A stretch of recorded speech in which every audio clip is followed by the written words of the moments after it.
Bueno, ahora el tema que nos corresponde es el tema relacionado con los diseños de engranes, ¿sí? Diseño de engranes rectos y engranes helicoidales. Para el diseño de engranes, así como nosotros vimos el diseño de ejes, para el diseño de engranes también tenemos una metodología y nos vamos a basar en esa metodología que es esta de aquí, de la ANSI-AGMA. ¿Listo? Profe, ANSI-AGMA. porfa, graba la clasecita para después volver a ver el video. Sí, sí, sí, sí. Gracias. ¿Listo? Entonces, con relación en esta, ANSI-AGMA es que nosotros vamos a trabajar el diseño de engranes. Entonces, ¿en qué se basa el diseño de engranes o cuál es el objetivo del diseño de engranes? Nosotros cuando tenemos un engrane, el engrane generalmente tiene esta forma de diente, ¿sí? Aquí, digamos, el objetivo del curso no es aprender a dibujar el diente, ¿cierto? Eso se ve, pues, digamos, como en mecanismos o en dibujo. El objetivo del curso es diseñar el engrane para que soporte unas cargas, ¿sí? Unas cargas, y esas cargas generalmente, o para engranes, para piñones, esas cargas están dadas por dos factores. La flexión y el desgaste, que está acá, ¿sí? La flexión y el desgaste es quien comanda el diseño de los engranes. Entonces, si nosotros vemos aquí, por ejemplo, un diente, cuando el diente engrana con el siguiente diente, este le está haciendo una fuerza, ¿cierto? Y esto es como si tuviéramos aquí un elemento empotrado y el siguiente diente le está haciendo una fuerza. Entonces, si lo vemos como de lado, es como si aquí le estuviera, de acuerdo a cómo llega el siguiente diente acá, le está haciendo aquí una fuerza, ¿cierto? Esa fuerza, digamos que se descompone y de ahí nace pues ya las componentes, una normal, ¿sí? Y una tangencial. La fuerza en esta metodología se denomina W, ¿sí? W. No es F, sino es W. ¿Listo? Entonces habrá una fuerza tangencial acá y habrá una fuerza normal. Esa fuerza, ¿qué le está haciendo al diente? Lo está flexionando. Si el diente lo viéramos de manera exagerada, le estuviera haciendo algo como de este estilo, ¿sí? Lo estaría flexionando el diente, lo estaría torciendo el diente, ¿sí? Eso también, pues, eso me causa un estrés que se va a concentrar en estas zonas de acá, ¿sí? Aquí se va a concentrar el diente, el esfuerzo del diente. Ese estrés a la larga va a causar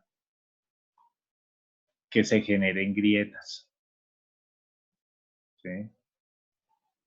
Aquí se generarán grietas y posteriormente el diente se va a partir. Y ahí es cuando falla, ¿no? Entonces, el esfuerzo de flexión, lo que nos está analizando es, o yo qué estoy haciendo, es diseñando para que la fuerza que vaya a transmitir, la potencia, el torque que vaya a ejercer eso, no perjudique de tal manera que a la larga se parta el diente. ¿Sí? Pero no es el único.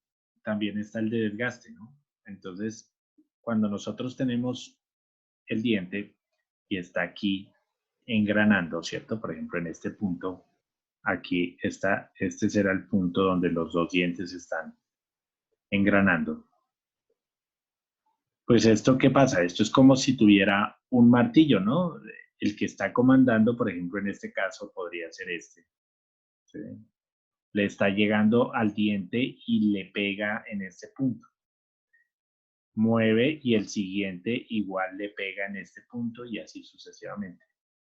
Esto a la larga es como si le estuvieran martillando el diente en ese punto, ¿no? Fuera de eso, aquí hay rodadura, o sea, este diente se va a deslizar sobre la superficie del otro en este, a la larga, sobre ese sentido, ¿cierto? Y el otro va a deslizar sobre este, o sea, se está rozando aquí a medida que el diente va avanzando. Entonces, ese martilleo constante causa un desgaste.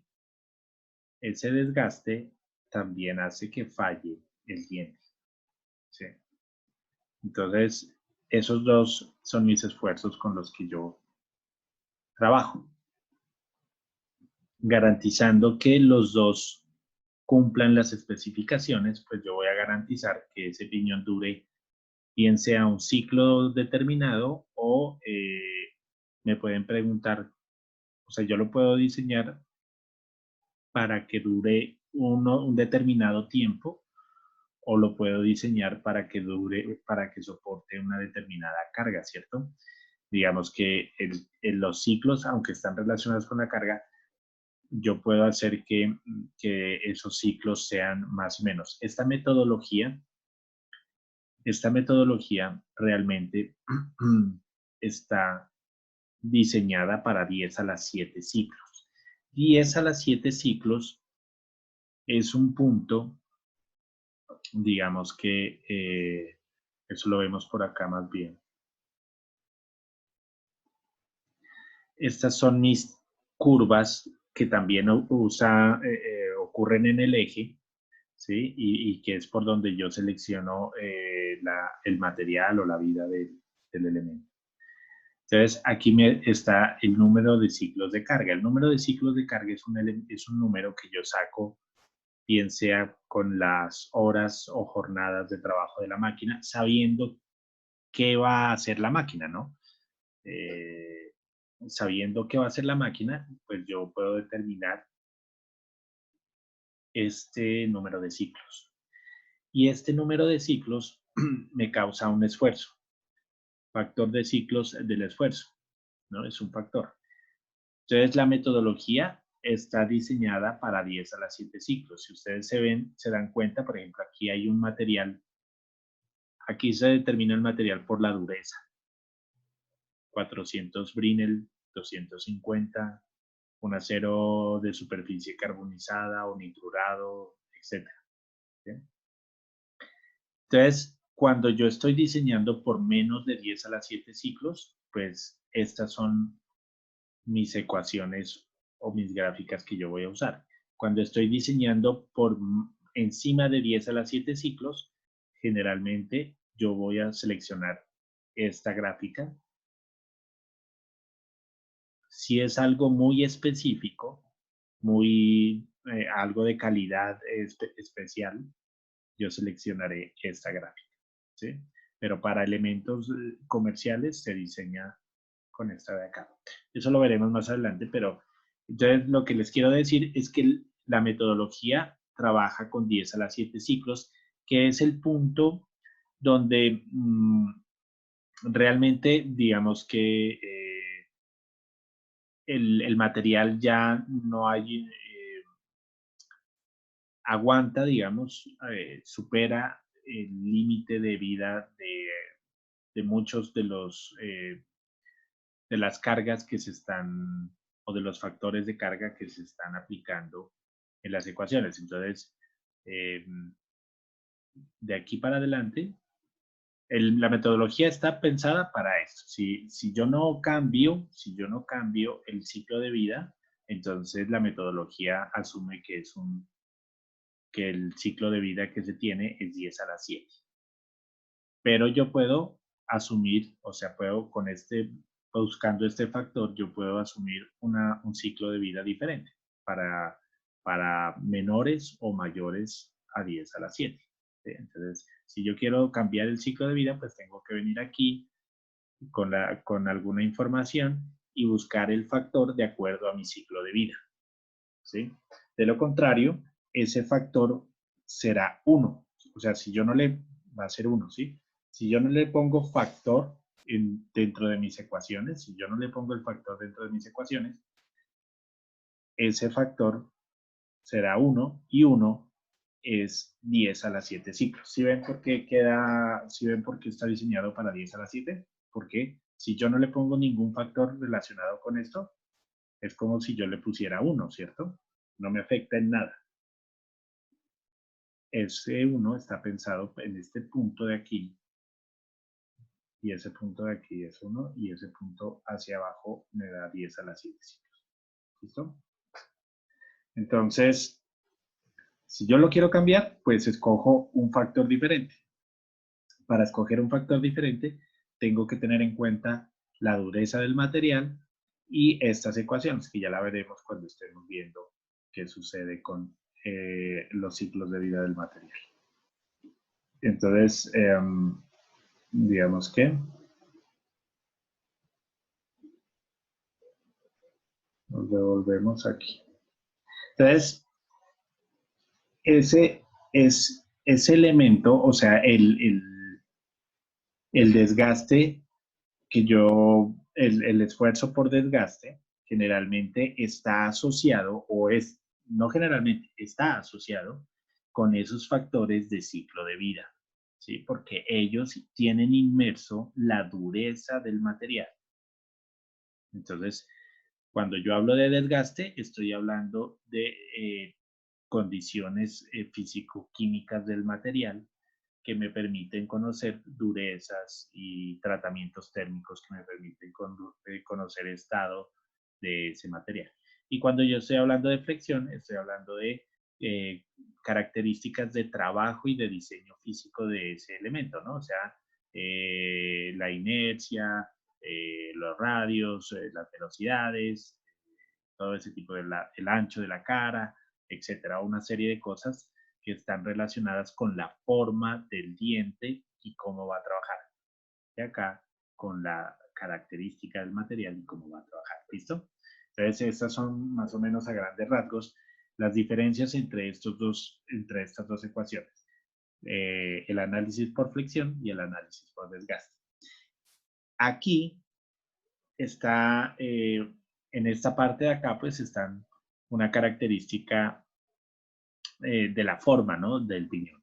Acordémonos que hay piñones de varias categorías. Nosotros aquí lo que estamos haciendo es usando una metodología para engranes rectos y también se puede usar esta misma metodología para engranes helicoidales, ¿cierto? ¿Sí recuerdan ustedes cuáles son los engranes helicoidales?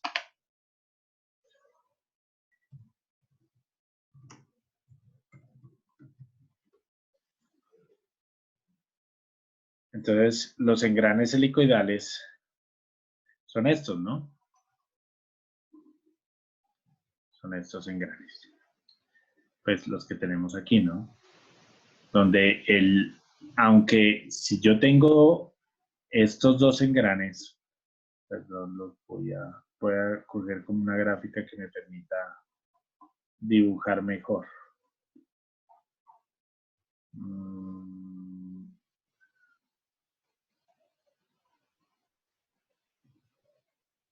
Yo creo que esta.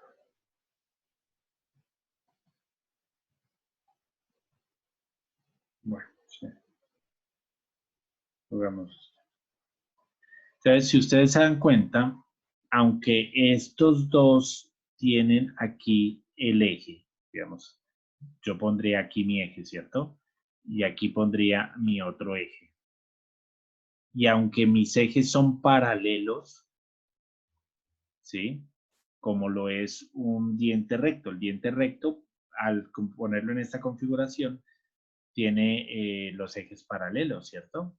Habrán otros piñones que no tengan ejes paralelos, o sea, que, por ejemplo, estos, miren que aquí mi eje va en mi primer eje puede ir en este lado y mi segundo eje va en un ángulo de 90 grados. Estos son otro tipo de elementos. O, por ejemplo, estos de aquí, donde mis ejes están transversalmente cruzados. ¿Listo? Entonces, en este caso, yo tengo ejes paralelos. Cuando yo tengo ejes paralelos, aplico la metodología y pues analizo, lo que estoy analizando es aquí, esta parte de aquí, ¿no? El esfuerzo que está sufriendo el diente. Sin embargo, pues en dientes rectos, obviamente lo va a dibujar aquí. Si yo lo veo de frente, estos son mis dientes rectos y como lo vemos en la gráfica, estos son mis dientes helicoidales, ¿cierto? Estos son mis dientes helicoidales. Los dientes rectos van alineados con el eje y dientes helicoidales pues tienen un ángulo con relación al eje que los atraviesa. ¿Listo? Tienen ventajas, uno con relación al otro tiene ventajas, ¿no? Entonces, yo puedo transmitir mayor potencia con este tipo de engranajes, ¿no? Los helicoidales. ¿Por qué? Porque pues mi diente, si yo analizo este diente recto, por ejemplo, que está aquí, este diente tiene esta área, ¿sí? Que es, el área está determinada por esta distancia, el ancho de cara del diente, ¿sí? Eso por la altura del diente me dará el área de ese diente. Sin embargo, aunque tengan el mismo ancho de diente, el mismo ancho, supongamos que estos dos tuvieran el mismo ancho, este diente de acá, al estar en un ángulo diagonal, tiene mayor distancia, ¿cierto? ¿Por qué? Pues porque un triángulo, su hipotenusa es la más larga, ¿cierto? Entonces, en este lado, pues estará más largo, habrá mayor área. Y ustedes saben que el esfuerzo, pues, es igual a fuerza sobre área. Y el área, pues, es inversa proporcional. O sea, entre mayor área, menor esfuerzo. Entre mayor esfuerzo, ¿cierto? O sea, yo si tengo mayor área, puedo soportar más esfuerzo porque lo estoy disminuyendo, ¿cierto? Entonces, entre mayor área tenga, más esfuerzo puedo soportar. ¿Listo?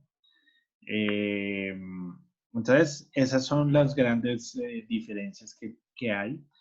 Los engranes helicoidales, pues, transmiten la potencia de manera más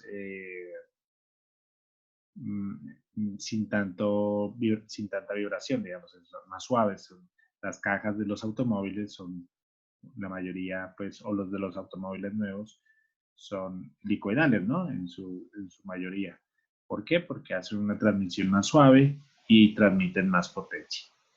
Sin embargo, pues son más costosos de fabricar y tienen una adición, es que generan cargas axiales, ¿no?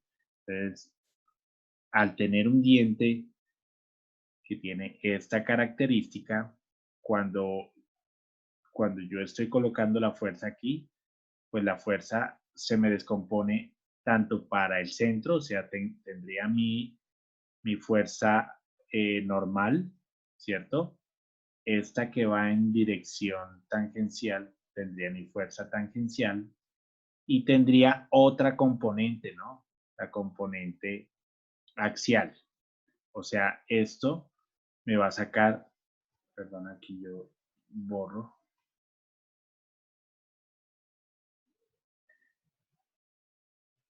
Esto me va a sacar una fuerza axial. Una fuerza axial. Entonces ya tendría tres fuerzas, ¿no? Una tangencial, una normal y una axial, ¿sí? La suma de estas tres me darían una fuerza que es la fuerza con la que transmite la potencia, ¿no? Entonces, ese esfuerzo o esa fuerza axial, pues, ¿qué implica? Que mi caja, que yo le tenga que poner, ¿qué? Un rodamiento que soporte cargas axiales, ¿no? O sea, acá tendré que ponerle un rodamiento que soporte cargas axiales. Y obviamente un rodamiento que soporte cargas axiales, pues es más costoso un rodamiento que no soporte cargas axiales. Esto se anula con los llamados engranajes tipo espina de pescado, se anulen las cargas, ¿no? O sea, si esta me va a ejercer una carga axial hacia este sentido, pues esta me va a ejercer una carga axial para este sentido. Entonces, finalmente, estos ejes, estos engranes, pues ya no van a ejercer cargas axiales, se están anulando las cargas, ¿sí? Esa es la solución. Sin embargo, pues obviamente el costo de hacer este tipo de engranaje, pues es mucho más alto que hacer un engranaje de diente recto, ¿no? Entonces, pues son razones diferentes, ¿no? Bueno,